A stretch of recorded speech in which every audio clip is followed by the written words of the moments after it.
눈동자와 같이 지키시는 하나님. 신명기 31장 30절부터 32장 14절 말씀. 그리고 모세가 이스라엘 총회에 이 노래의 말씀을 끝까지 읽어 들리니라. 하늘이여 귀를 기울이라. 내가 말하리라. 땅은 내 입의 말을 들을지어다.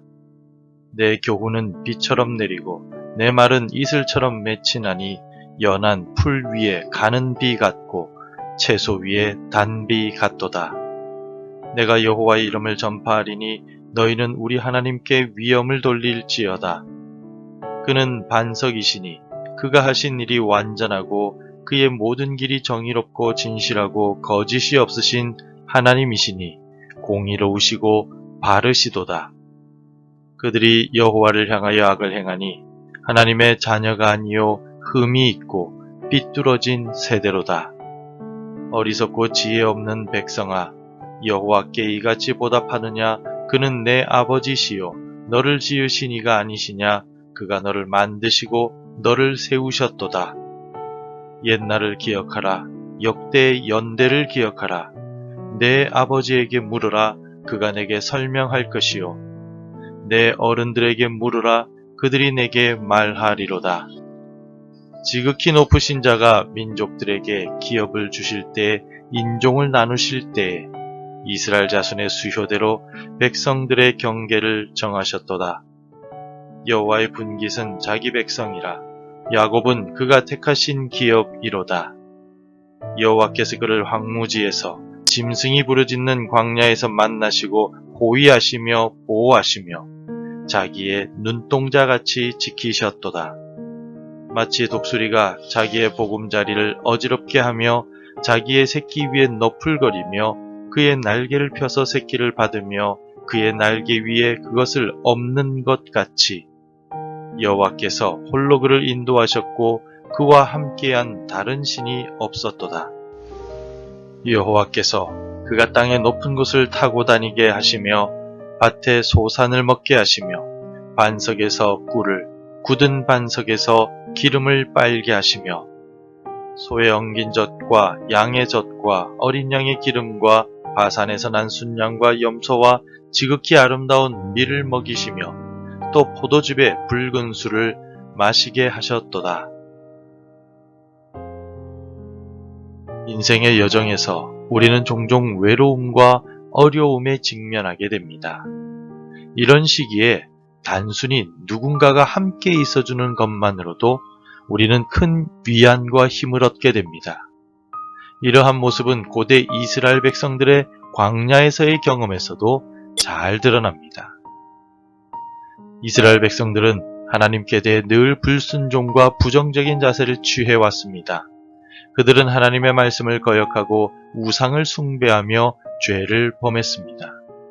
그러나 하나님께서는 그들의 반역과 허물에도 불구하고 인내하시며 긍정적인 자세로 그들을 대하셨습니다.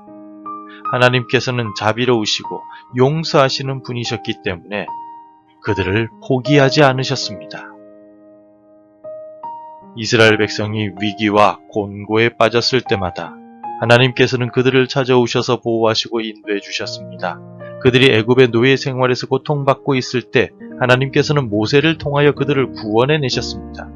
광야에서 방황할 때에도 구름기둥과 불기둥으로 그들을 인도하셨습니다. 또한 그들이 적국의 침략을 받을 때마다 하나님께서는 용사들을 보내셔서 그들을 구원해 주셨습니다. 이처럼 하나님께서는 이스라엘 백성이 어려울 때마다 함께 하시며 도우셨습니다. 그들의 부정적인 태도에도 불구하고 하나님께서는 그들을 긍정적으로 대하시고 사랑하시고 돌보셨습니다. 이러한 모습은 우리에게도 큰 위로와 본보기가 됩니다. 어렵고 외로운 상황이라도 주변에 우리를 사랑하고 도와주는 이들이 있다는 것, 그리고 궁극적으로 우리를 사랑하시는 하나님께서 함께 하신다는 것을 기억한다면 우리는 절망 중에도 희망을 잃지 않고 그 절망을 극복할 수 있을 것입니다. 어려움에 처한 이스라엘 백성들의 모습은 참으로 참담했습니다. 그들은 황무지와 맹수들이 부르짖는 광야에서 방황하며 극단적인 곤고와 절망에 빠졌습니다. 먹을 음식이나 마실 물조차 없는 불모의 땅에서 그들은 맹수들의 먹이가 될 위험에 노출되어 있었습니다. 10절 말씀을 보십시오. 여호와께서 그를 황무지에서 짐승이 부르짖는 광야에서 만나시고 호위하시며 보호하시며 자기의 눈동자같이 지키셨도다. 때로는 사나운 맹수들이 울부짖으며 달려들어 그들을 공격하기도 하였습니다. 먹을 것이 없어 굶주린 채 헤매던 이스라엘 백성들에게 맹수들의 습격은 생명을 위협하는 큰 위험이었습니다. 아마도 그들은 죽음의 공포에 휩싸였을 것입니다. 물과 식량이 전무한 광야에서 맹수들의 위협까지 받으며 살아가는 것은 인간에게 가능한 일이 아니었습니다. 바로 이렇게 암담하고 절망적인 상황이 당시 이스라엘 백성들이 처한 현실이었습니다. 살아남기 위한 갈망과 공포가 서로 뒤엉켜 있었을 것입니다. 인간이 감당할 수 없는 고통과 시련의 연속이었지만 그들은 하나님께 대한 믿음을 잃지 않고 이 고난을 이겨내야만 했습니다. 비록 환경은 열악했지만 하나님의 구원과 인도하심을 기다리며 살아갈 수밖에 없었습니다. 이스라엘 백성들이 절망적인 광야에서 고통받고 있을 때 하나님께서는 친히 그들을 찾아가셔서 눈동자처럼 지켜주셨습니다. 하나님의 보호하심은 그들이 하나님을 찾고 의지했기 때문이 아니라 오직 하나님의 주도적인 사랑과 은혜로 인한 것이었습니다. 눈동자처럼 지키셨다라는 말씀은 하나님께서 이스라엘 백성을 변함없이 보살피고 가장 소중하게 돌보셨다는 뜻입니다. 인간에게 있어서 매우 귀중한 부분이자 쉽게 다치는 연약한 부분이 바로 눈동자입니다. 그래서 하나님께서는 이스라엘을 가장 귀한 자녀이자 소중한 존재로 여기시고 아주 조심스럽게 보호하셨다라는 뜻입니다. 심지어 죄와 허물로 인해 어찌할 수 없는 연약한 인간들을 위해서 하나님께서는 친히 육신의 몸을 입고 이 땅에 오셔서 자신의 사랑을 확증해 보이시며 죄로부터 인간들을 구원하시고 지키셨습니다. 이스라엘 백성들이 광야에서 고통받을 때 하나님께서 그들을 지켜주신 것은 단순히 육체적인 차원을 넘어선 사랑의 표현이었습니다. 하나님께서는 영적으로도 그들을 붙들어 주셨고 궁극적으로는 구원의 길을 예비해 주셨습니다. 이처럼 하나님의 사랑은 우리의 모든 연약함을 덮으시며 언제나 우리를 눈동자처럼 지키고 인도하십니다. 성도 여러분, 이스라엘 백성이 광야에서 겪은 곤고와 절망 속에서 그들을 구원해내신 분은 오직 여호와 하나님 한 분뿐이셨습니다. 하나님께서는 친히 그들을 찾아오셔서 눈동자처럼 지켜주셨고 위기에서 건져내어 주셨습니다. 그러므로 이스라엘은 오직 여호와 하나님만을 섬기고 의지해야 마땅했습니다. 그런데 우리는 왜 이토록 구원자이신 하나님을 떠나 다른 것들을 섬기려 하는 것일까요? 아마도 우리 인간의 근본적인 연약함과 부족함 때문일 것입니다.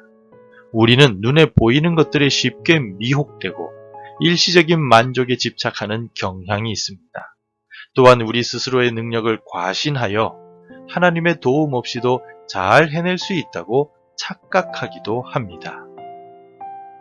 하지만 우리를 구원하시고 눈동자와 같이 지키시는 분은 오직 하나님밖에 없습니다. 그렇기에 우리는 이스라엘 백성들처럼 하나님만을 섬기고 순종해야 합니다. 세상의 유혹과 가치관에 휩싸여 잠시 하나님을 떠났을지라도 다시금 돌아와 오직 그분만을 바라보아야 합니다.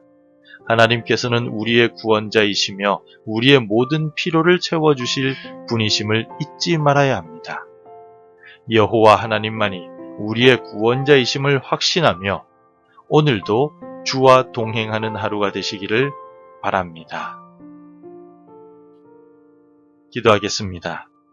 우리가 힘들고 어려울 때마다 우리를 지키시는 하나님, 눈동자와 같이 우리를 소중하게 여기시고 성실하게 지켜주신 하나님의 은혜에 감사를 드립니다. 우리가 세상 속에서 실패하고 욕심으로 인하여 넘어진 순간에도 다시 하나님을 기억하고 돌아올 때마다 우리를 다시 받아주시고 일으켜 주옵소서. 오늘 우리와 함께 하옵소서. 예수님의 이름으로 기도드립니다. 아멘.